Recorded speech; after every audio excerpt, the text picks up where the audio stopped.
प्रेरितों के काम दूसरा अध्याय पहला वचन। जब पेंतेकुस्त का दिन आया तो वे सब एक जगह इकट्ठे थे। परमेश्वर के नाम की महिमा हो। यीशु मसीह हम सब मनुष्यों के लिए सूली पर मौत होने के बाद उन्हें गाड़ा गया और वो तीसरे दिन जिंदा हो गए। और यीशु मसीह जीवित होने के पश्चात 40 दिन तक वो पक्के प्रमाणों से लोगों को जीवित दिखाते गए और उसके बाद वो स्वर्ग में उठा लिए गए। और उसके 10 दिन के पश्चात अर्थात यीशु मसीह मुर्दों में से जी उठने के बाद का जो 50वां दिन होता है, वो 50वां दिन जिसे पेंतेकुस्त का दिन कहा जाता है, उस दिन जब प्रभु यीशु मसीह की आज्ञा अनुसार उसके चेले, उसको जन्म देने वाली माता मरियम और भी दूसरे चेले जो तकरीबन 120 लोगों की संख्या में थे, वो यरूशलेम के उस अटारी में, पहले अटारी में पवित्र आत्मा की बाट जो रहे थे। और उस दिन फिर पवित्र आत्मा का अभिषेक उन पर उतरा और उनकी जिंदगी बदल गई। परमेश्वर के नाम की महिमा। तो पेंतेकुस्त का दिन हमारे लिए बड़ा महत्वपूर्ण है। आज जो पेंतेकुस्त का दिन, ये जो अप्रैल महीने में 3 तारीख को गुड फ्राइडे हुआ, 5 तारीख को ईस्टर डे हुआ और आज 24 मई गए। जब आप उसको कैलकुलेट करते तो आज का 50वां दिन है। तो आज का दिन पेंतेकुस्त का दिन, परमेश्वर के नाम की महिमा। ये पेंतेकुस्त का दिन पुराने नियम में एक पर्व के समान मनाने के लिए परमेश्वर ने आज्ञा दिया था। ले व्यवस्था 23 अध्याय 15 और 16 वचन। फिर उस विश्राम दिन के दूसरे दिन से, अर्थात जिस दिन तुम हिलाई जाने वाली भेंट के पूले को लाओ, उस दिन से पूरे 7 विश्राम दिन गिन लेना। 7वें विश्राम दिन के दूसरे दिन तक 50 दिन गिनना और 50वें दिन यहोवा के लिए नया अन्न बलि चढ़ा। परमेश्वर के नाम की महिमा को। और पुराने नियम में भी हम देखते हैं कि परमेश्वर ने इजराइलियों को कटनी का पर्व मनाने के लिए कहा था और उसमें पेंतेकुस्त का दिन आता। और ये पेंतेकुस्त का दिन मनाने के पूर्व जब वो लोग खेतों की कटनी काटते थे, तो उस विशेष दिन को मनाने के लिए भी प्रभु ने कहा था। उसको पहली उपज जिसको बोला जाता है, और खेतों में जो भी उपज होती थी, तो उस उपज में से खाने के पहले उसके भाग को परमेश्वर यहोवा के पास लाकर उसे एक हिलाई हुई भेंट कर परमेश्वर के सामने चढ़ाया जाता। वही आत्मिक तौर पर यीशु मसीह को मूर्तों में से जी उठने वाले अनुभव के तौर पर हम देख सकते हैं। और फिर परमेश्वर ने बोला कि जो हिलाए जाने वाली जो भेंट का जो दिन रहेगा, उसके बाद 7 विश्राम दिन गिन लेना। 7 विश्राम दिन मतलब 7 गुना 7 49 दिन होते हैं। और फिर परमेश्वर ने बोला 7 विश्राम दिन गिनने के बाद का जो दूसरा दिन आएगा, उस दिन फिर आप उसको 50वां दिन गिनना और उस दिन फिर नया अन्न बलि चढ़ाना। तो मेरे प्रियो, आज का वो पेंतेकुस्त का दिन है और परमेश्वर ने जो इस्राएलियों को पेंतेकुस्त का दिन मनाने के लिए जो आज्ञा दिया था, उसमें उनको अन्न बलि चढ़ाना था, एक नया अन्न बलि चढ़ाना था, जो हमने ले व्यवस्था में हम देख ली। आज हमें भी उस पेंतेकुस्त का दिन सेलिब्रेट करना है, मनाना है। तो हमारे जीवन में भी हमें परमेश्वर को अन्न बलि चढ़ाने के अनुभव में आना हो। पुराने नियम में जितने भी बलिदान होते थे, सब अक्षरिक होते थे। परंतु नए नियम में प्रभु यीशु मसीहा ने उन सभी बलिदानों को अपने में पूरा कर दिया है। इसलिए पुराने नियम में लिखे गए वो बलिदानों को अभी हमें अक्षरिक रूप में पूरा करने की कोई जरूरत नहीं, परंतु उन बलिदानों का आत्मिक भेद समझते हुए आत्मिक तौर पर जब हम उन बलिदानों को चढ़ाएंगे तो सही मायने में पिंतेकुस्त का दिन मनाने वाले हम ठहरेंगे। हालेलुया, परमेश्वर के नाम की महिमा। तो ये नया अन्न बलि मतलब क्या? अन्न बलि इसका सीधा अर्थ है मतलब अन्न से संबंधित बातें या भोजन से संबंधित बातें। वो अन्न बलि परमेश्वर को एक बलिदान कर चढ़ाना पड़ता। नए नियम में आत्मिक तौर पर यह अन्न बलि अभी हमें भी चढ़ाना है, क्योंकि आज का दिन पेंतेकुस्त का दिन और परमेश्वर ने आज्ञा दिया था उस 50वें दिन मतलब पेंतेकुस्त के दिन इजराइलियों को नया अन्न बलि चढ़ाना हो। तो अगर हमें उस अन्न बलि को चढ़ाना है तो नए नियम में हम कैसे चढ़ा सकते हैं? प्रभु यीशु मसीहा ने यूहन्ना का सुसमाचार 4 अध्याय 34वें वचन में इस बात को बताया है। यीशु ने उनसे कहा, मेरा भोजन यह है कि अपने भेजने वाले की इच्छा के अनुसार चलो और उसका काम पूरा करो। यीशु मसीहा इस भोजन को मतलब जब उनको भूख लगी थी और चेले उनके लिए कुछ भोजन मोल लेने के लिए गए थे, वापस आए तो अब यीशु बोलते हैं मेरा भोजन ये है कि मेरे भेजने वाले की इच्छा को मैं पूरा करूं और जो जो काम उसने सौंपा है उसे मैं पूरा करूं। आत्मिक तौर पर जो आज का पेंतेकुस्त का दिन है और परमेश्वर की आज्ञा के अनुसार हमें भी उस पेंतेकुस्त के दिन को उस पर्व के तौर पे मनाना है, तो हमें अन्न बलि चढ़ाना पड़ेगा, नया अन्न बलि चढ़ाना पड़ेगा। और यीशु कहते हैं आपको अगर अन्न बलि चढ़ाना है तो आपको परमेश्वर की इच्छा को पूरा करना पड़ेगा। यीशु कहते मेरा भोजन ये कि जिसने मुझे भेजा है उसकी इच्छा को मैं पूरा करूं। हाँ मेरे प्रियो, जब हम परमेश्वर पिता की इच्छा को पूरा करने का निर्णय लेते हैं, परमेश्वर पिता ने जैसे यीशु के बारे में इच्छाओं को पूरा बताया था और यीशु मसीहा ने परमेश्वर पिता की उन सभी इच्छाओं को पूरा कर वो खुद अन्न बलि बन गया, उसी प्रकार परमेश्वर आपसे मुझसे भी चाहता है कि हम पिता की इच्छा को पूरा करें, ताकि आज का ये पेंतेकुस्त का दिन हम मनाएं। और अगर हमें इस पेंतेकुस्त के दिन को पर्व के रूप में मनाना है तो हमें परमेश्वर पिता की इच्छा को पूरा करने का निर्णय लेना पड़ेगा, तब जाकर हम इस पेंतेकुस्त के दिन को सेलिब्रेट करने वाले ठहरेंगे। परमेश्वर के नाम की महिमा। अब हम परमेश्वर पिता की इच्छा तब ही पूरा कर सकते हैं जब हमें ये पता हो कि उसकी इच्छा हमारे बारे में क्या है। हम में से हर एक के बारे में कई बार परमेश्वर की कॉमन इच्छा रहती है, तो कई बार हर एक व्यक्ति के बारे में परमेश्वर की अलग अलग योजनाएं रहती।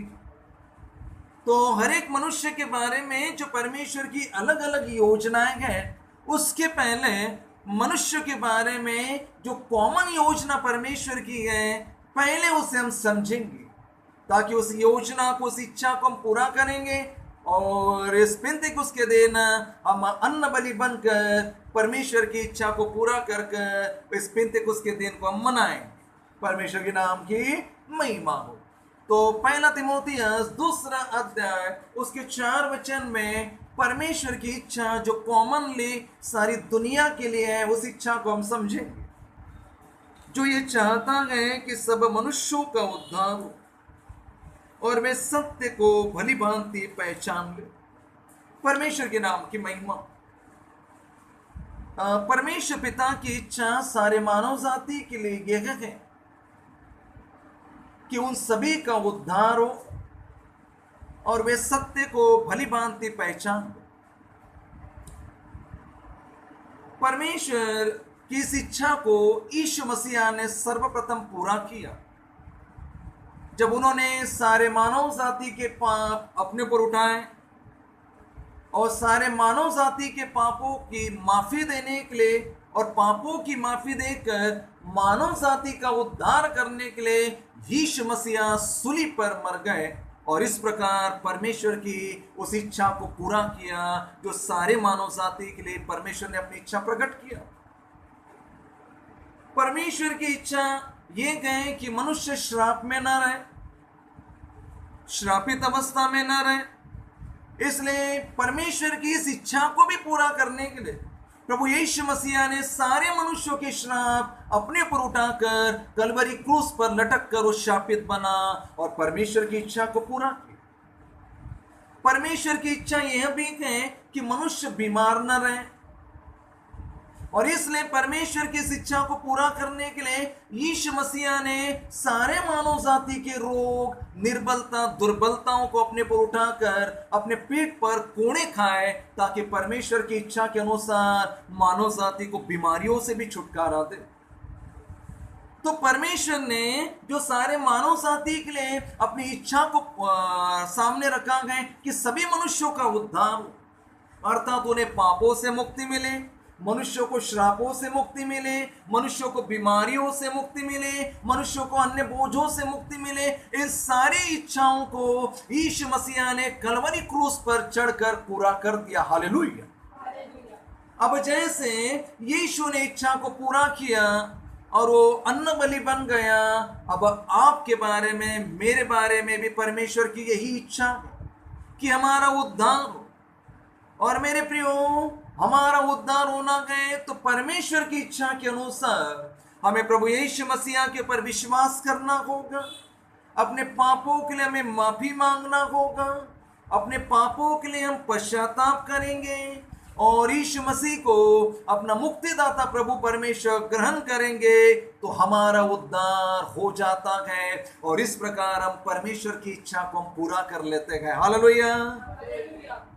दूसरी बात, हमारे श्रापों से हमें छुटकारा देने के लिए यीशु चाहते हैं, इसलिए उन श्रापित बातों से हटने के लिए हमें निर्णय लेना होगा।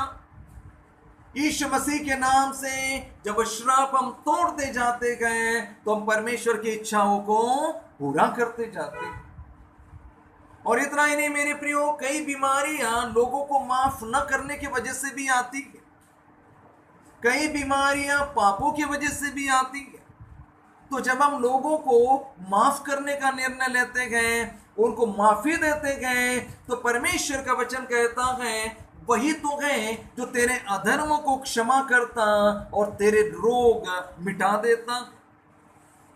और जब हम इस प्रकार लोगों को माफ करते हुए और हमारे खुद के पापों के लिए माफी मांगते हुए जब पश्चाताप करते गए तो प्रभु हमें उस रोगों से भी छुड़ा देता है और इस प्रकार हम परमेश्वर की इच्छा को पूरा करते जाते। हालेलुया। मेरे प्रिय, आज वो पिंतेकुस्त का दिन है जहां पर पुराने नियम में लोगों को अन्न बलि चढ़ाना होता था और नए नियम में हमें आत्मिक रीति से अन्न बलि चढ़ाना है, अर्थात यीशु मसीह के जैसे परमेश्वर की इच्छाओं को पूरा करें।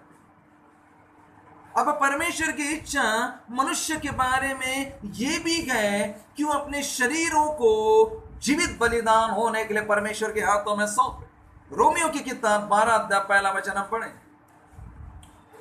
इसलिए हे भाइयों, मैं तुमसे परमेश्वर की दया स्मरण दिलाकर विनती करता हूं कि अपने शरीरों को जीवित और पवित्र और परमेश्वर को भावता हुआ बलिदान करके चढ़ाओ, यही तुम्हारी आत्मिक सेवा है। परमेश्वर की नाम की महिमा। अब परमेश्वर ये चाहता है कि परमेश्वर के स्वरूप और समानता में बनाया हुआ मनुष्य अपने शरीरों को परमेश्वर के सामने बलिदान करे। इसका अर्थ हमारे शरीर को हमें मारना नहीं, काटना नहीं है, पर इसका अर्थ जब हम पवित्र आत्मा की अगुवाई से जब हम पानी का बपतिस्मा लेते हैं तो पानी का बपतिस्मा लेते वक्त इस वचन को हम पूरा कर परमेश्वर की इच्छा को पूरा करने वाले ठहरते। पानी का बपतिस्मा में हम वही चीज करते गए, हमारा शरीर पाप करने के लिए मर गया।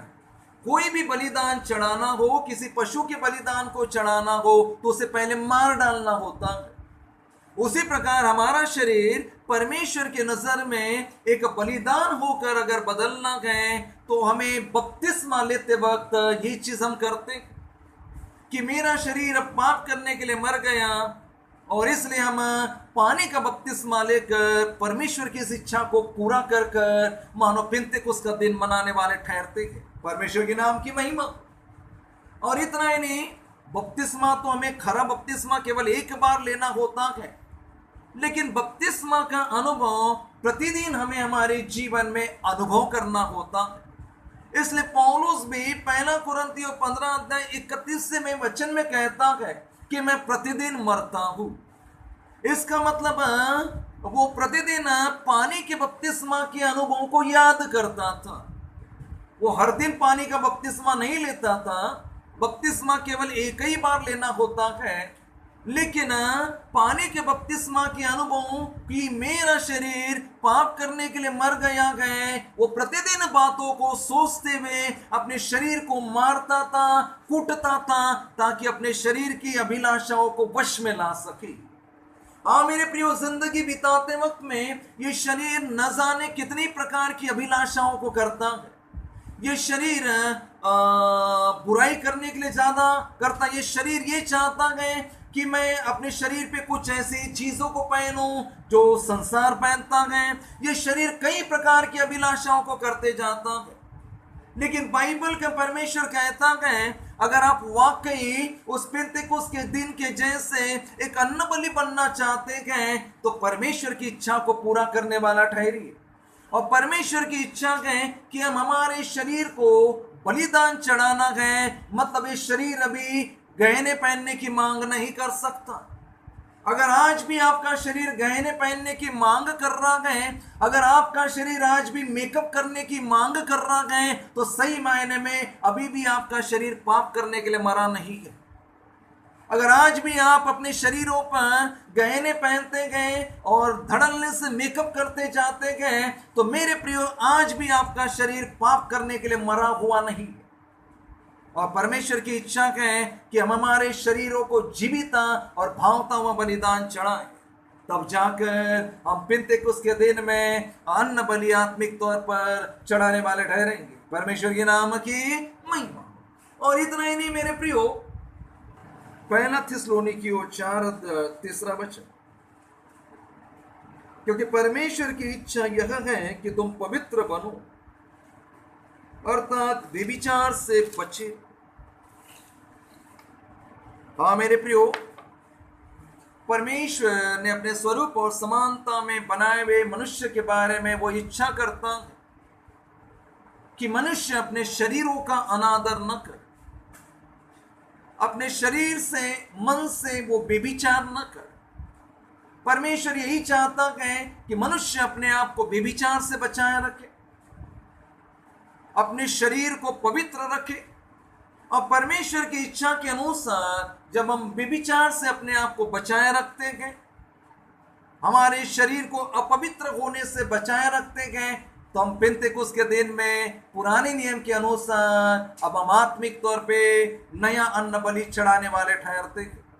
यीशु ने कहा ये अन्न बलि मतलब मेरा भोजन ये है कि मेरे भेजने वाले की इच्छा को मैं पूरा करूं। परमेश्वर के नाम के महिमा हो। और साथ ही साथ मेरे प्रियो, अगर आपका शरीर जैसे दुनिया में चलन है, जैसे दुनिया में ट्रेंड है, उसके अनुसार कपड़े पहनने का अभिलाषी करता है, जैसा कि पुरुष अगर स्त्रियों के कपड़े पहनने के अभिलाषी करते हैं या स्त्रियां पुरुषों के कपड़े पहनने के लिए अभिलाषी करते हैं, तो अभी भी आपका शरीर पाप करने के लिए मरा नहीं।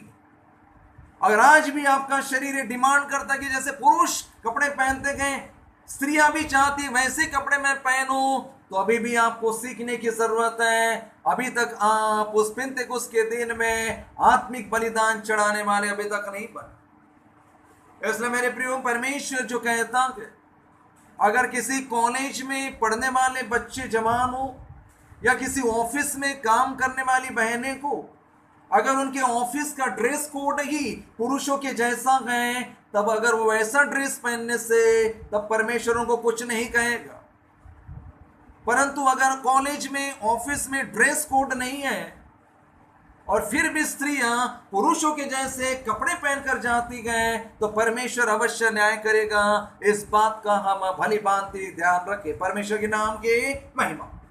तो अगर इस पेंतिकुस्त के दिन में हमें अन्न बलि बनना है, तो पहली बात यीशु से हमने सीखा, यीशु ने कहा जो मैं अपनी भोजन मेरा ये है कि मेरे भेजने वाले की इच्छा को पूरा कर।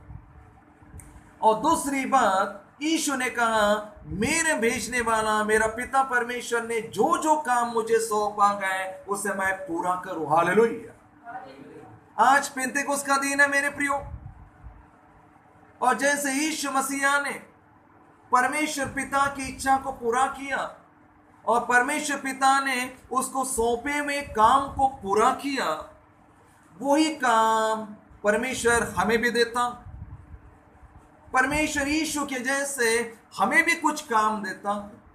उन कामों को पूरा करके हम परमेश्वर की मर्जी को पूरा कर कर, परमेश्वर ने सौंपे हुए कामों को पूरा कर कर उस पेंतिकुस्त के दिन हम अन्न बलि चढ़ाने वाले ठहर सकते। हमें ज्ञात रखना होगा परमेश्वर ने जब अपने स्वरूप और समानता में आदम को बनाया और उसकी पत्नी हव्वा को बनाया, तो उनको भी काम दिया। उत्पत्ति 2 अध्याय 15वें वचन में हम देखते, तब यहोवा परमेश्वर ने आदम को लेकर अदन की वाटिका में रख दिया कि वह उसमें काम करे और उसकी रक्षा करे। मतलब आदम को भी परमेश्वर ने जो बनाया, तो परमेश्वर ने उसे भी काम दिया था, जबकि उसको वो केवल 2 ही लोग थे, आदम और हव्वा ही थे। खाने पीने के लिए चीजें अवेलेबल थी, लेकिन फिर भी परमेश्वर ने आदम को एक काम सौंपा था, जिम्मेदारी दिया था कि तुझे अदन की वाटिका में काम करना है और उसकी रक्षा करना। रक्षा इसलिए करना है ताकि कोई भी अनवांटेड चीज उसमें प्रवेश न करे। लेकिन आदम ऐसा नहीं कर पाया। आदम कई दिन तो ऐसा किया, लेकिन आदम उस दिए हुए काम को पूरा नहीं कर पाया, और इसके बाद हम देखते उसको अदन की वाटिका में से निकाला गया।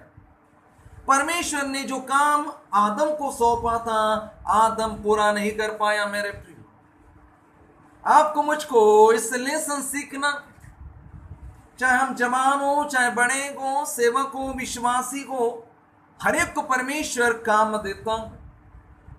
जो काम विश्वास योग्यता के साथ करता है, वही मानो परमेश्वर की इच्छा के अनुसार चलने वाला ठहरता है, और वही मानो परमेश्वर की मर्जी के अनुसार नया अन्न बलि चढ़ाने वाला ठहरता है। हालेलुया। परमेश्वर के नाम की महिमा हो।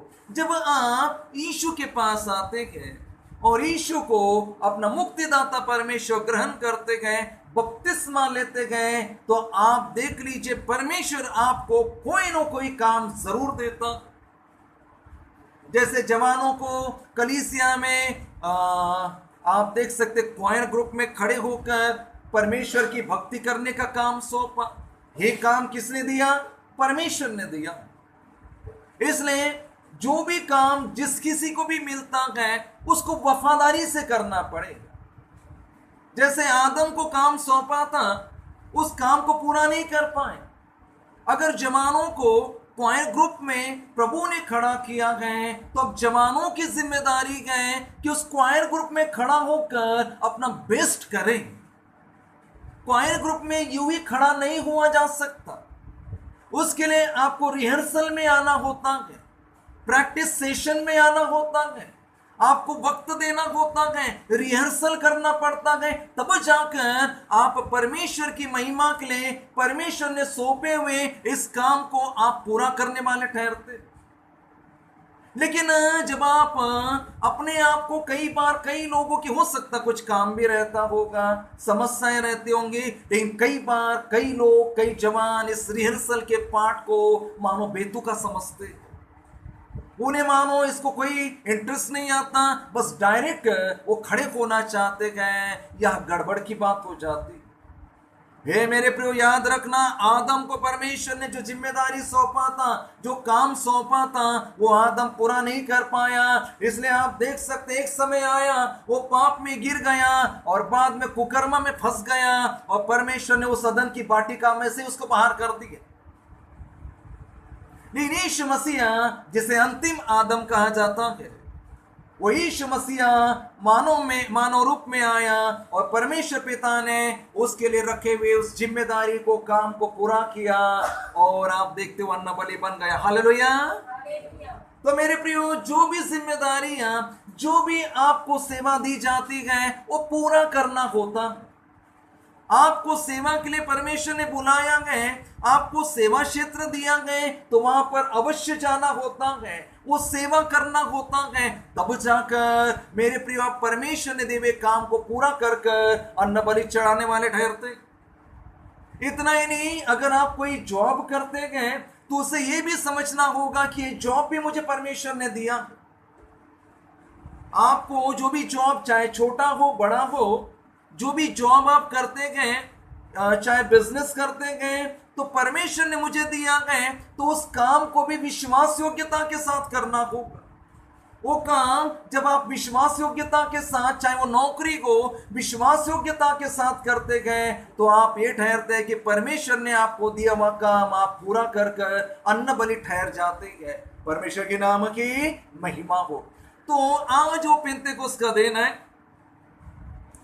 और पुराने नियम में परमेश्वर ने पेंतेकोस्त का उस दिन मनाने के लिए कहा था, और उस दिन क्या उनको करना था? नया अन्न बलि चढ़ाना था। परमेश्वर के नाम की महिमा हो। तो मेरे प्रियो, हम सावधान हो जाएं। जो चीजें इन दिनों में अगर हम परमेश्वर की इच्छा पूरी नहीं कर पा रहे तो नया निर्णय लें, और परमेश्वर की इच्छा पूरा करने का निर्णय लेके परमेश्वर के सामने हम आए। परमेश्वर ने सौंपे हुए काम को अगर हम आधा अधूरा कर रहे गए तो उससे कोई लाभ नहीं। परमेश्वर ने सौंपे हुए काम को पूरा करने का निर्णय लेते हुए जब हम परमेश्वर के पास आते गए तो सही मायने में पेंतेकोस्त का दिन मनाने वाले ठहरते। हालेलुया। कोई भी जो पर्व होता है, अगर ये पर्व है तो उसको खुशी खुशी मनाना होता। ले व्यवस्था 23 अध्याय 16 और 17 वचन हम देखते थे।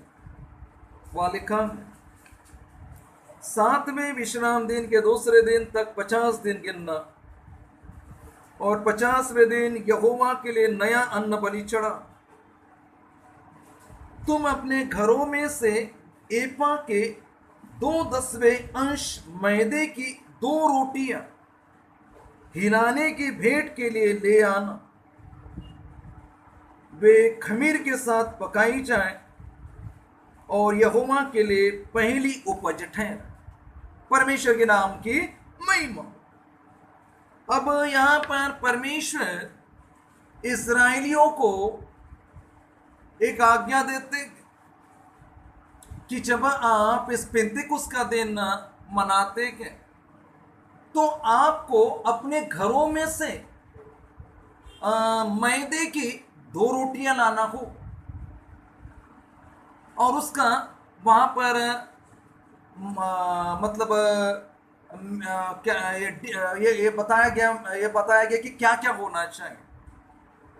वहां पर एपा जो रहता है, एपा का 2/10 अंश मैदे का हो,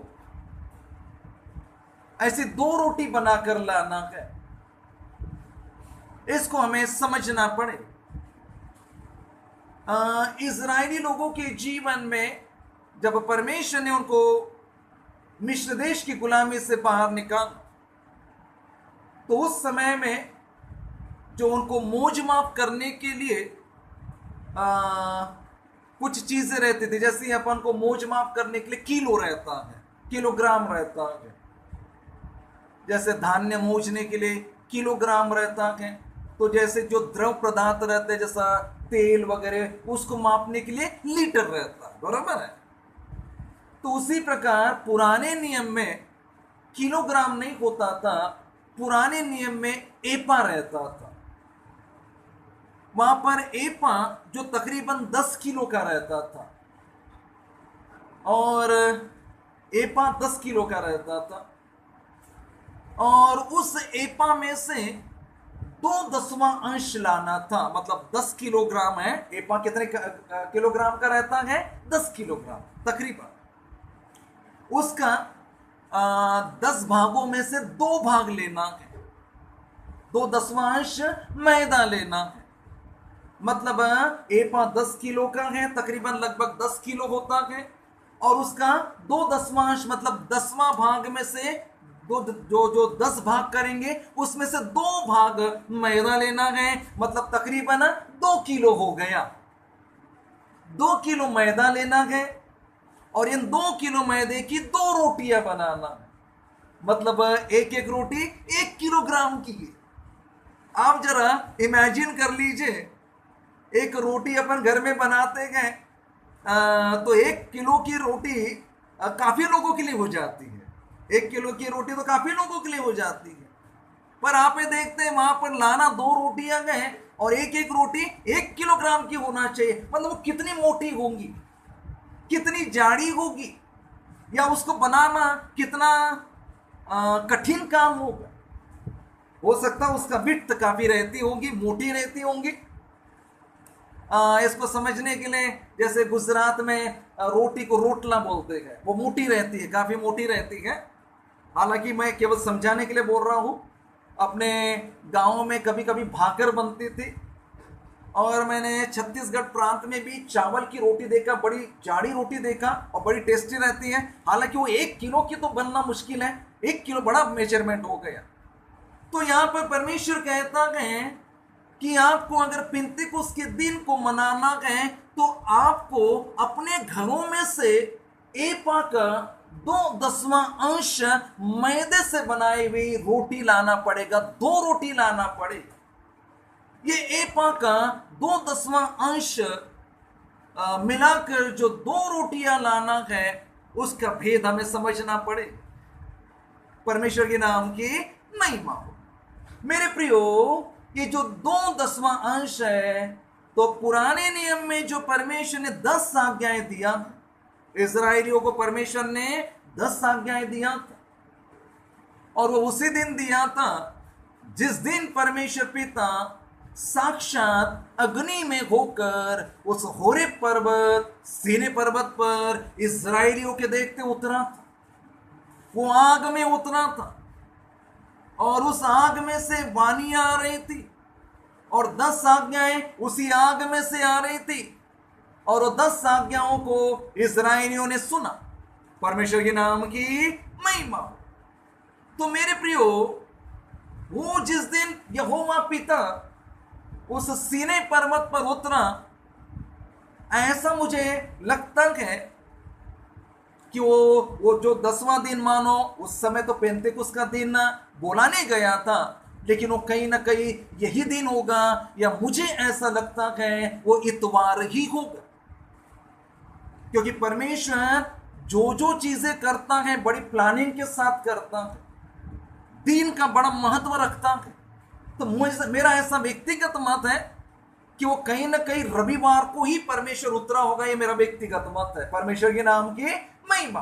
तो वहां पर 10 आज्ञाओं को परमेश्वर ने दिया, लेकिन इस पेंतेकुस्त के दिन में उस जो रोटियां बनाना है, तो मैदे का अंश कितना होना चाहिए? 10 भागों में से 2 भाग होना चाहिए। तो हम नए नियम में देखते हैं, पुराने नियम की जो ये 10 आज्ञाओं को यीशु मसीह ने 2 आज्ञाओं में बदल दिया है। 10 आज्ञाएं, लेकिन यीशु मसीह ने 2 आज्ञाओं में बदल दिया। मत्ती 22 अध्याय 36 वचन से आगे एक व्यवस्थापक यीशु को परखने के लिए यीशु के पास आया और पूछता, हे गुरु, व्यवस्था में कौन सी आज्ञा बड़ी? मतलब जो 10 आज्ञा पिता परमेश्वर ने दिया तब उसके बारे में बोल रहा, बाकी आज्ञाओं के बारे में बोल रहा। तो यीशु ने उससे कहा, तो परमेश्वर अपने प्रभु से अपने सारे मन और अपने सारे प्राण और अपनी सारी बुद्धि के साथ प्रेम रखना, ये पहली आज्ञा है। बड़ी और मुख्य आज्ञा तो यही है। और उसी के समान ये दूसरी भी है कि तू अपने पड़ोसी से अपने समान प्रेम रख।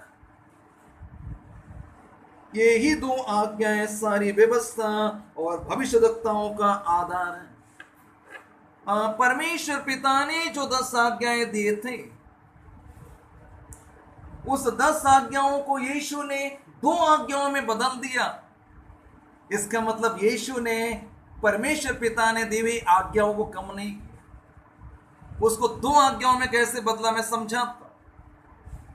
जब परमेश्वर यीशु बोलते, तू प्रभु अपने परमेश्वर से, अपने सारे मन से, अपने सारे बुद्धि से, अपने सारे प्राण से, अपने सारे शक्ति से प्रेम करना, तो परमेश्वर पिता ने दी हुई 10 आज्ञाओं को यीशु मसीह ने पहली 4 आज्ञाओं को वो पहली आज्ञा में बदल दी। जो परमेश्वर पिता ने 4 आज्ञाएं दी थी, परमेश्वर ने 4 आज्ञाएं दी थी। पहली, तो मुझे छोड़ किसी दूसरे को ईश्वर करके नहीं मान, तो मेरे स्वरूप और समानता में कोई मूर्त खोद कर नहीं बना, उनकी वर्शिप नहीं कर। तीसरी बात बोला था, तू मेरा नाम झूठ में नहीं लेना। और चौथी आज्ञा दिया था, तू मेरा जो विश्राम दिन है पवित्र कर कर मानना। ये 4 आज्ञाओं को यीशु मसीह ने एक ही आज्ञा में बदल दिया, जब हम हमारे सारे मन से, हमारे सारे प्राण से, हम हमारे सारे शक्ति से और बुद्धि से परमेश्वर को प्यार करते गए, तब जाकर पहली 4 आज्ञाओं को पूरा करने वाले ठहरते। हालेलुया। और बाकी की जो 6 आज्ञाएं थी, 5 नंबर से लेकर 10 नंबर तक, वो 6 आज्ञाओं के बारे में ही लिखा गया है कि तू अपने पड़ोसी से अपने समान प्रेम रखना। इसके बारे में हम रोमियो की किताब 13वें अध्याय में खुलासा करके देख सकते हैं। रोमियो 13 अध्याय 9 वचन में, क्योंकि यह कि व्यभिचार न करना, हत्या न करना, चोरी न करना, लालच न करना, और इनको छोड़ और कोई भी आज्ञा हो तो सबका सारांश इस बात में पाया जाता है, अपने पड़ोसी से अपने समान प्रेम रख। हालेलुया। उस पेंतेकोस्त के दिन हमें 2 रोटियां लाना और उसका मोजमाप बताया गया, 2/10वां अंश। मतलब परमेश्वर ने दी हुई उस आज्ञाओं को मानने का निर्णय लेकर हमें आना हो।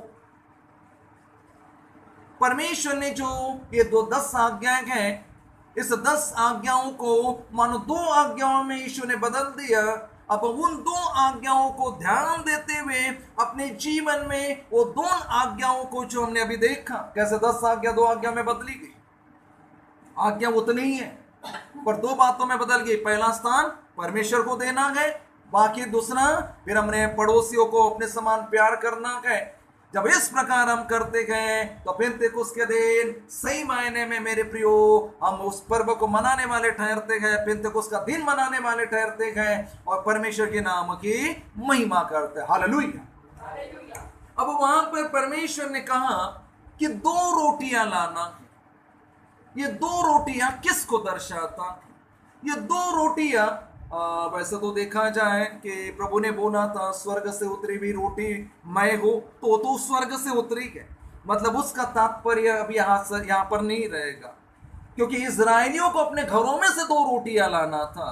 तो ये 2 रोटियां क्या दर्शाता गए? पहला कोरिन्थियों 5 अध्याय 8वें वचन में पवित्र आत्मा पौलुस के द्वारा कहता, इसलिए आओ हम उत्सव में आनंद मनाएं, न तो पुराने खमीर से और न बुराई और दुष्टता के खमीर से, परंतु सीधाई और सच्चाई की अखमीरी रोटी से हम इस पर्व को मनाना। हालेलुया। ओ इस्राएलियों को प्रभु ने आज्ञा दिया था कि आपको अपने घर में से 2 रोटियां लाना पड़ेगा। एक एक रोटी 1-1 किलो की है, 2 रोटियां बनाकर लाना। तो 2 रोटियां अभी तो हम आत्मिक तौर पर लाने से कोई फायदा नहीं, जैसा मैंने बताया पुराने नियम के जैसे हमें अभी लिटरल में करना नहीं है, हम इस चीज को आत्मिक बातों में सीखना है। तो ये 2 रोटियां आत्मिक तौर पर 2 स्वभावों को दर्शाती है। और वो 2 स्वभाव क्या है मेरे प्रियो? यहां पे हमने पढ़ा अभी सीधाई और सच्चाई। यहां पे हमने पढ़ा इस चीज को, सीधाई और सच्चाई। मतलब हमें वो पेंतेकोस्त का दिन अगर अक्षरिक तौर पर मनाना गए तो समझना गए, हमें भी हमारे जीवन में से 2 रोटियां लाना गए। और हमारे जीवन में से कौन सी 2 स्वभाव परमेश्वर चाहता गए? सीधाई का स्वभाव, खराई का स्वभाव। सीधाई मतलब क्या? सीधा मतलब बांस के जैसे सीधा सीधा लंबा नहीं। सीधाई का मतलब जैसे परमेश्वर का वचन कहता है वैसे सीधी चाल चलना। जैसे परमेश्वर हमसे कहता है वही सीधे राह पर चलना, उसे ही बोला जाता है सीधाई के राह पर चलने वाला। लेकिन कई बार आप देखते गए परमेश्वर हमें कुछ कहता जरूर है, पर कई लोग टेढ़ी चाल चलते हैं। परमेश्वर का वचन जैसा कहता है वैसा न मानते हुए अपने मन के अनुसार टेढ़ी चाल चलते। जैसा मैंने बीते दिनों में कहा था, बताया था परमेश्वर के वचन के द्वारा कि अगर आप सीधे चलने वाले गए तो जैसे आप कलीसिया में आपका पहनावा रहता है, जैसे आप चर्च में एक सिंपल वे में आप आते गए तो शादियों में भी उसी रीति से जाएं। परंतु अगर आप चर्चेस में सिंपल वे में आते गए और शादियों में गहने पहन के जाते गए, तड़क भड़क पहन के जाते, तो आप सीधी चाल नहीं चल रहे। जैसा आपका चाल चलन चर्च में गए वैसा चाल चलन वैसा पहनावा बाहर भी होना चाहिए। आप चर्च में भी महंगे कपड़े पहन के आ सकते हैं, सोबर कपड़े होना चाहिए। लेकिन आप चर्च में अच्छे इस तरीके से सोबर पहन के आते हैं और शादियों में दूसरे फंक्शंस में आप तड़क भड़क पहन के जाते गए, गहने पहन के जाते, तो आप सीधी चाल नहीं चल रहे हैं। मतलब आपके जिंदगी में सीधाई का स्वभाव नहीं है। 2 रोटी लाने के लिए प्रभु ने बोला। 2 रोटी का क्या है? पहली बात सीधाई। जैसे सीधा स्वभाव, जैसे वचन बोलता सीधी चाल चल, दिखावे की चाल मत चल। सीधा जैसे प्रभु चलने के लिए बोला है। लोगों को बुरा लगता है, लगने दो। परमेश्वर को अच्छा लगेगा अगर आप वचन के अनुसार सीधी चाल चलें। हालेलुया, परमेश्वर की नाम की महिमा हो। मेरे प्रियो, सीधी चाल चलने वाला वो है कि आप चर्च में प्रभु यीशु की जय बोलते गए और आपके घरों में जब रिश्तेदार आते गए और आप रिश्तेदारों के घरों में जाते गए तो वो जिस प्रकार के जिसकी जय बोलते गए, अगर आप भी वो जय बोले तो आपका जीवन सीधा नहीं। सीधाई का मतलब जैसे आप चर्च में यीशु की जय बोल रहे गए, तो आप अगर रिश्तेदारों के घर पे जा रहे गए या रिश्तेदार आपके घर पे आ रहे गए, अगर वो किसी की भी जय बोल रहे गए, हमें उसके लिए केवल यीशु की जय बोलना गए, या तो आप नमस्कार शब्द इस्तेमाल कर सकते हैं। इसका मतलब आपके जीवन में एक सीधाई का स्वभाव आ गया। हालेलुया। तो परमेश्वर ने बोला था आपको 2 रोटी लाना है। पहली रोटी है सीधाई और दूसरी रोटी क्या है? सच्चाई। सच्चाई होना चाहिए। हमारे जीवन में झूठ बोलने वाली बातों से तो परमेश्वर नफरत करता है, क्योंकि यीशु मसीह ने साफ साफ बोल दिया है झूठा शैतान है, बल्कि झूठ का पिता शैतान। हे मेरे प्रियो, आप और मैं यीशु को ग्रहण करने के द्वारा उस सच्चाई खुदा, सच्चे खुदा के बच्चे बन गए। तो आपके अंदर, मेरे अंदर उस सच्चाई का स्वभाव होना चाहिए, वो सच्चाई बोलने वाले। इसलिए कुलस्सियों की किताब में 3 अध्याय में 9 वचन में आप देख सकते गए पौलुस के द्वारा प्रभु बोलता गए कि आप अपने पड़ोसियों से झूठ मत बोलो, एक दूसरे से झूठ मत बोलो। क्योंकि तुमने पुराने मनुष्यत्व को उसके कामों समेत उतार डाला। हाँ मेरे प्रियो, हमारे जीवन में ये दूसरी रोटी होना जरूरी है, सच्चाई की रोटी। ये सच्चाई की रोटी हमारे जीवन में जरूरी। ये सच्चाई की रोटी आप तब अपने जीवन में धारण कर सकते हैं जब आप ये सच्चे वचन को प्रतिदिन पढ़ें। जो ये सच्चे वचन बाइबल को प्रतिदिन पढ़ते जाएगा, उसके जीवन में सच्चाई का स्वभाव मानो उभरते जाएगा। हाँ मेरे प्रियो, इस सच्चाई के स्वभाव को शैतान उतारना चाहता है, नाश करना चाहता है। और यही सच्चाई की बातों को जो परमेश्वर ने आदम और हव्वा को बताया था, शैतान ने उसमें मिलावट कर कर झूठ मिला दिया और उस आदम और हव्वा को परमेश्वर के राज्य से वंचित कर दिया। मेरे प्रियो, में ध्यान रखना होगा, झूठ बार बार लगातार बोलने वाला स्वर्ग नहीं जा सकता। इसलिए पेंटेकोस्ट के दिन को हमें मनाना गए, डे ऑफ पेंटिकोस्ट हमें मनाना गए, तो कितनी रोटी लाना गए? 2। पहली रोटी गए खराई, सिधाई, और दूसरी रोटी गए सच्चाई।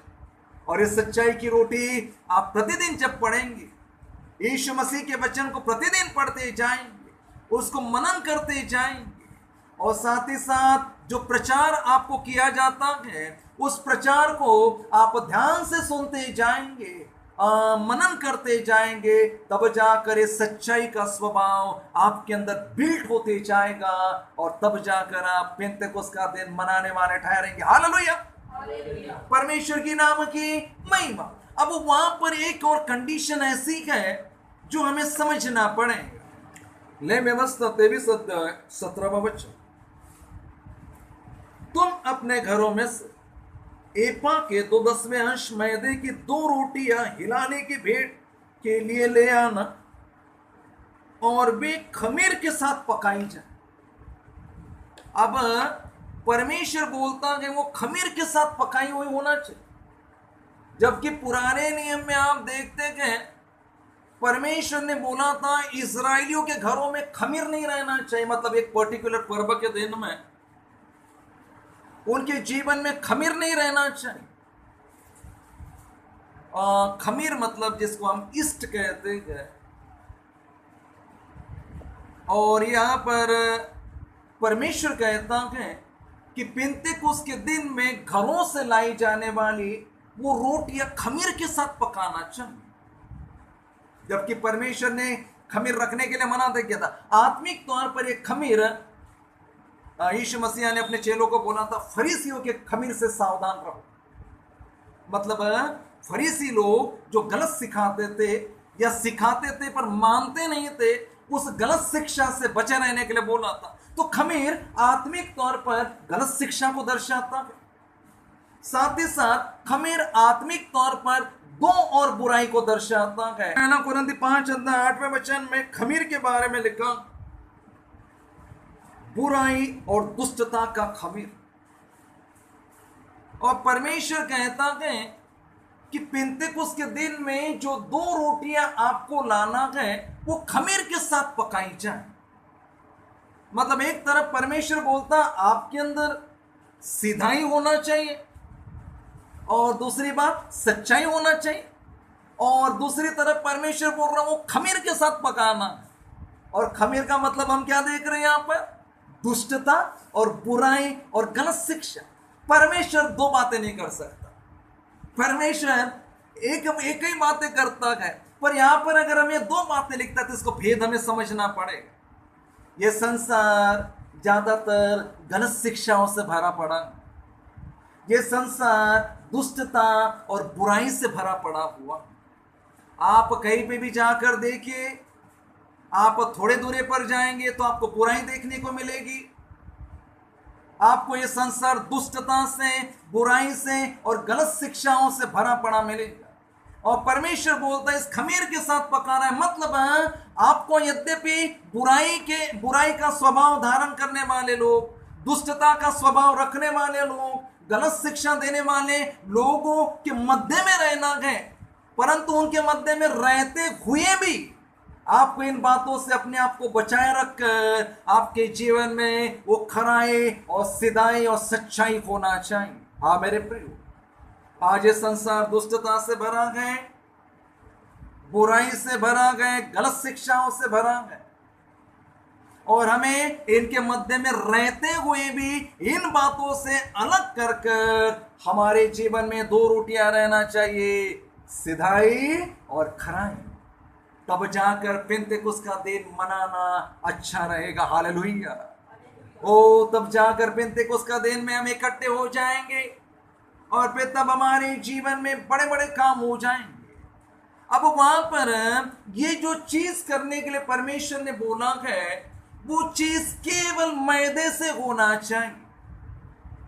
उस लेविय 23वें वचन में हम देखते हैं वो रोटियां मैदे की रहना चाहिए, उस एपा का 2/10 मैदा रहना चाहिए, और मतलब वो रोटियां मैदे की रहना चाहिए। मैदा आप देख सकते हैं मानो फाइन फ्लोर उसे बोला जाता है, चिकना रहता है, सफेद रहता। आत्मिक तौर पर ये मैदे की रोटी, मतलब इसको समझने के लिए मैदा एक पवित्रता को भी दर्शाता है। मैदा कैसा दिखाई देगा? सफेद। कभी मैंने लाल मैदा नहीं देखा, अगर आपको कभी दिखाई दे तो मुझे जरूर लाके बताना।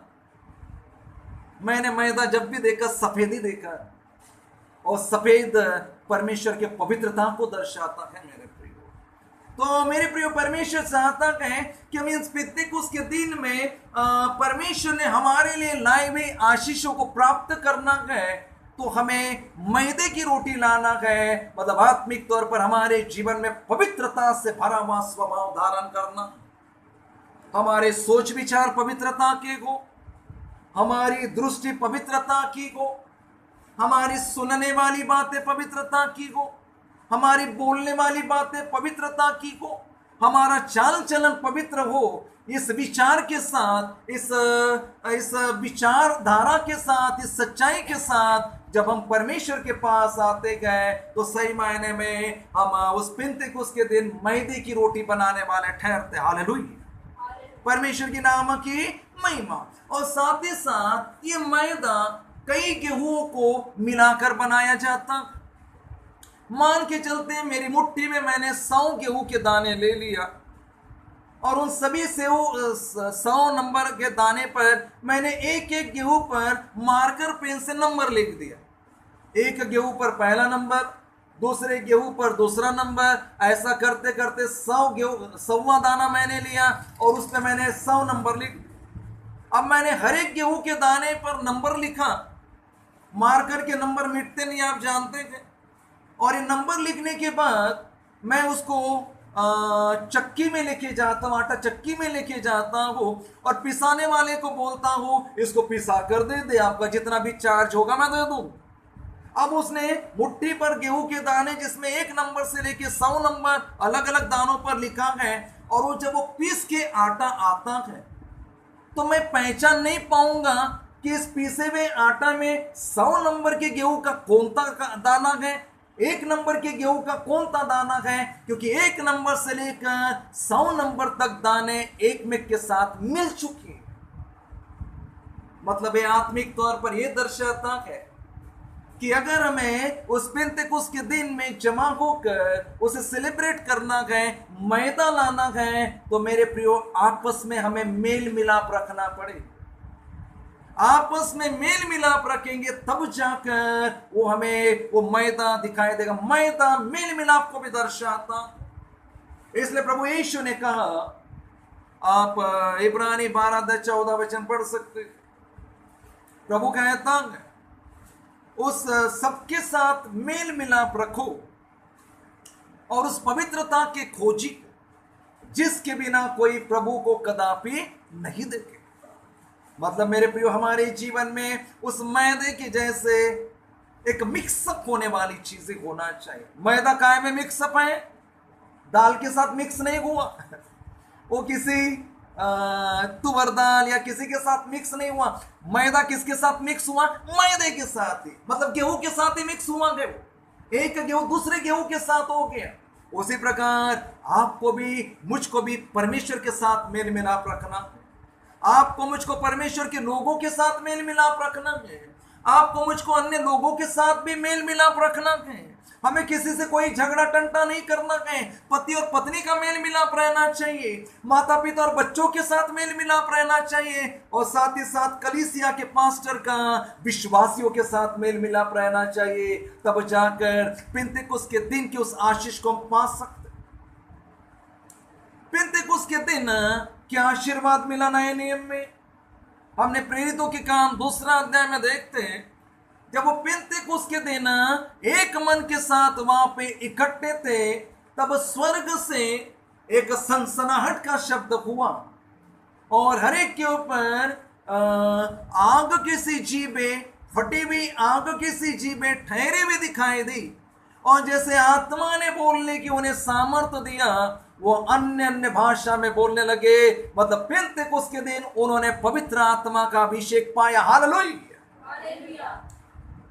हम में से कई सारे लोग पवित्र आत्मा का अभिषेक पा चुके हैं, परंतु कई लोग ऐसे भी हैं जिन्होंने पवित्र आत्मा का अभिषेक अभी तक नहीं पाया। आज पिंतेकुस्त का दिन है, और जैसे उस पहले सदी में उस पिंतेकुस्त के दिन वो एक मन के साथ इकट्ठे थे और वहां पे पवित्र आत्मा का अभिषेक उन्होंने उतरा पाया। आज इस पिंतेकुस्त के दिन भी परमेश्वर हमें पवित्र आत्मा देना चाहता है, हमारे अभिषेक को नया करना चाहता है, हमारे अभिषेक को दोगुना करना चाहता है। पर तो उसके लिए मेरे प्रियो हमारा मेल मिलाप परमेश्वर के साथ रहना होगा, हमारा मेल मिलाप परमेश्वर के दास के साथ रहना होगा, हमारा मेल मिलाप अन्य लोगों के साथ भी रहना होगा। तब जाकर जिसके जीवन में मेल मिलाप है, पवित्र आत्मा का अभिषेक वो पालेगा। हालेलुया। परमेश्वर के नाम की महिमा हो। पवित्र आत्मा पाने से क्या लाभ है? पवित्र आत्मा पाने से हम इसको पहला भी बोल सकते हैं, क्योंकि इसका कोई सीक्वेंस हम नहीं बोल सकते, क्या लाभों का कोई सीक्वेंस हम नहीं कह सकते, लेकिन परमेश्वर के वचन के द्वारा बताना चाहता हूं, जो भी पवित्र आत्मा पाता है उसका व्यक्तित्व, उसकी जिंदगी बदल जाती। पहला शमूएल उसका 10 अध्याय 6 वचन में शमूएल भविष्यवक्ता शाऊल से कहता है कि जब तू उनसे मुलाकात करेगा तब परमेश्वर का आत्मा तुझ पर बल से उतरेगा और तू नबूवत करना शुरू करेगा और तू और मनुष्य में परावर्तित हो जाएगा। हालेलुया। मतलब पवित्र आत्मा का अभिषेक हमें डरपोक से निडर बना देता। जो व्यक्ति डरपोक रहता है उसकी जिंदगी में निडरता पवित्र आत्मा दे देता है। जैसा हम देखते हैं पतरस एक डरपोक आदमी था, यीशु को देखते देखते हवा की तरफ देखा, डर गया, डूबने वाला आदमी था। साथ ही साथ आप देखते गए पतरस ने बोला था, यीशु मैं आपके साथ बंदीगृह में जाने के लिए भी तैयार हूं, परंतु जब वाकई वो नौबत आई तो पतरस 3 बार डर के मारे मुकर गया था। लेकिन पेंतेकोस्त के दिन जब 120 लोगों के साथ एक पतरस भी था और पवित्र आत्मा का अभिषेक जब इन पर उतरा, तो मेरे प्रियो उन 11 प्रेरितों के साथ पतरस खड़ा हुआ और सबसे पहले पतरस ने निडरता के साथ बोलना शुरू किया। हालेलुया। ओ जब दाऊद छोटा था, मतलब चरवाहा था, और पवित्र आत्मा का अभिषेक पाया हुआ था, और उसके सामने 9.25 फीट का गोलियात चुनौती लेकर खड़ा था, तो दाऊद डरा नहीं और उसने गोलियात का सामना किया और उसको धराशायी कर दिया, केवल निडरता की आत्मा के वजह से। हाँ मेरे प्रियो, हमें पवित्र आत्मा पाने का लाभ यही है। अगर हमारे जीवन में डर का वातावरण है तो पवित्र आत्मा हमें निडर बनाता है। परमेश्वर के नाम की महिमा। चाहे आप वो किसी भी फील्ड में हो, चाहे आप एजुकेशन फील्ड में हो, चाहे आप सेवा करने वाले हो, चाहे आप नौकरी करने वाले हो, चाहे आप बिजनेस करते हो, चाहे खेती करते हो या कोई भी चीज करते हो, अगर आपके जीवन में डर है तो पवित्र आत्मा का अभिषेक पाने से आपके जीवन में निडरता आ जाती है। परमेश्वर के नाम की महिमा। और साथ ही साथ मेरे प्रियो, जो पवित्र आत्मा का अभिषेक पाता है वो नबूवत करना आरंभ करता। हम में से कई लोग नबूवत करना चाहते हैं। नबूवत मतलब भविष्यवाणी, और ये भविष्यवाणियां पवित्र आत्मा के द्वारा होती है। इसलिए आप देखते हैं जब पेंतेकोस्त के दिन में पवित्र आत्मा का अभिषेक उतरा तो प्रेरित पतरस योएल नबी की बातों को लेकर बताना शुरू किया। प्रेरितों के काम उसका 2 अध्याय और उसका 16 वचन हम पढ़ेंगे, 16-17 वचन। हाँ, यहाँ पर परमेश्वर कहता है कि अंत के दिनों में ऐसा होगा कि मैं अपना आत्मा सब मनुष्यों पर उंडेलूंगा और तुम्हारे बेटे और तुम्हारी बेटियां भविष्यवाणी करें और तुम्हारे जवान दर्शन देखेंगे और तुम्हारे पूर्णिय स्वप्न देखेंगे। हाँ मेरे प्रियो, अगर हमें भविष्यवाणियां करना, हमें दर्शन देखना, हमें परमेश्वर की राह पर चलना तो पवित्र आत्मा पाना होगा। और वो लोग जो 120 लोग थे वो पवित्र आत्मा का अभिषेक उस पेंतेकोस्त के दिन को पा गए। हालेलुया। आज हमारी बारी। अगर आप भविष्यवाणी करना चाहते हैं, अगर आप दर्शन देखना चाहते हैं तो इसका आरंभ पवित्र आत्मा के अभिषेक से ही होता है। इसलिए मेरे प्रियो पीछे न हटे। आज पेंतेकोस्त का दिन है, हम परमेश्वर से मांगे। परमेश्वर मांगने वालों को देता। इसलिए ईश्वर ने भी बोला अगर तुम पूरे होकर अपने बच्चों को अच्छी वस्तुएं देना जानते हो तो स्वर्गीय पिता अपने मांगने वालों को पवित्र आत्मा क्यों नहीं देगा। अगर हम मांगते गए तो परमेश्वर हमें पवित्र आत्मा देगा। पर उसके लिए हमने देखा कई कंडीशंस हैं, हम वो कंडीशंस को फुलफिल करते गए तो आज इस पेंतेकोस्त के दिन में हम पवित्र आत्मा का अभिषेक पाएंगे। हमारा अभिषेक नया हो जाएगा और हम परमेश्वर के नाम की महिमा के लिए काम करने वाले ठहरेंगे। हालेलुया। और फाइनली मेरे प्रियो, इसलिए व्यवस्था में एक और चीज को हम देखेंगे इस पेंतेकोस्त के दिन के बारे में। ले व्यवस्था 23-17 वचन। तुम अपने घरों में से एपा के 2/10 अंश मैदे की 2 रोटियां हिलाने की भेंट के लिए ले आना। वे खमीर के साथ पकाई जाए और यहोवा के लिए पहली उपज ठहरना है। आपको मुझको इस पेंतेकोस्त के दिन में जब हम पवित्र आत्मा का अभिषेक प्राप्त करते हैं और थोड़ी देर पहले जो हमने उसका भेद देखा, उस भेद के अनुसार हम परमेश्वर के पास अपने स्वभाव को लेकर आते गए तो परमेश्वर हमें मानो पहला फल के समान गिनता। याकूब 1:18 वचन। उसने अपनी ही इच्छा से हमें सत्य के वचन के द्वारा उत्पन्न किया ताकि हम उसकी सृष्टि की हुई वस्तुओं में से एक प्रकार के प्रथम फल हो। उस पेंतेकोस्त के दिन में परमेश्वर ने जो इस्राएलियों को उन चीजों को लाने के लिए बोला और जैसे जैसे परमेश्वर ने करने के लिए कहा, इस्राएली लोग जब करते गए तब वो परमेश्वर की नजर में पहला फल ठहरता है। नए नियम में परमेश्वर ने आपको मुझको पहला फल ठहराना चाहता है। देखिए, पहले फल की खासियत होती है, मनुष्यों का पहला फल उसे पहलोठा बोलते, और जो पहलोठा पुत्र रहता है उसके अधिकार ज्यादा रहते। मतलब अगर किसी परिवार में 2 भाई हैं और उसका पिता संपत्ति का बंटवारा करता है तो बंटवारे में 3 भाग होंगे और उसके पहले 2 भाग बड़े बेटे को, जो पहलोटा बेटा रहता है, पहला फल रहता उसको मिलता है और बाकी का एक हिस्सा दूसरे बेटे को मिलता। तो परमेश्वर आपको मुझको पहलोटा ठहराना चाहता है, पहला फल ठहराना चाहता।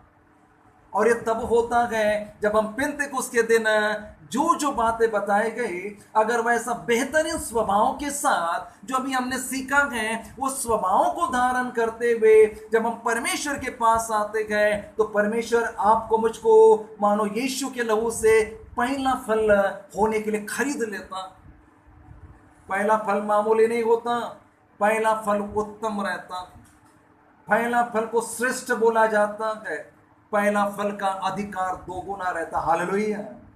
इसलिए मेरे प्रियो, चाहे भाई हो, बहन हो, बेटी हो, बेटा हो, प्रभु आपको मुझको पहला फल बनाना चाहता है। प्रभु आपको मुझको प्रथम फल बनाना चाहता है। आज हमारे लिए बड़े खुश नसीबी का मानो वक्त है मेरे प्रियो। आज पेंतेकुस्त का दिन है। हम इस बातों को धारण करें और पहला फल होने के लिए प्रभु के हाथों में हम सौंप दे। साथ ही साथ ये पहला फल जो बनता है वो मामूली नहीं होता। यीशु के आगमन में उठाए जाने के बाद ये जो प्रथम फल बन जाते हैं, यीशु के आगमन में उठाए जाने के बाद यही प्रथम फल यीशु के साथ सिय्योन पहाड़ पर खड़े हुए दिखाई देंगे। प्रकाशित वाक्य 14 अध्याय 3 और 4 वचन। वे सिंहासन के सामने और चारों प्राणियों और प्राचीनों के सामने एक नया गीत गा रहे थे। उन 1,44,000 जनों को छोड़ जो पृथ्वी पर से मोल लिए गए थे, कोई वह गीत न सीख सकता था। ये वेग हैं, मतलब जो सिय्योन पहाड़ पर मेमने के साथ रहेंगे। ये वेग हैं जो स्त्रियों के साथ अशुद्ध नहीं हुए पर कुंवारे हैं। ये वे ही हैं कि जहां कहीं मेमना जाता वे उसके पीछे हो लेते हैं। ये तो परमेश्वर के निमित्त पहले फल होने के लिए मनुष्यों में से मोल लिए गए हैं। हालेलुया।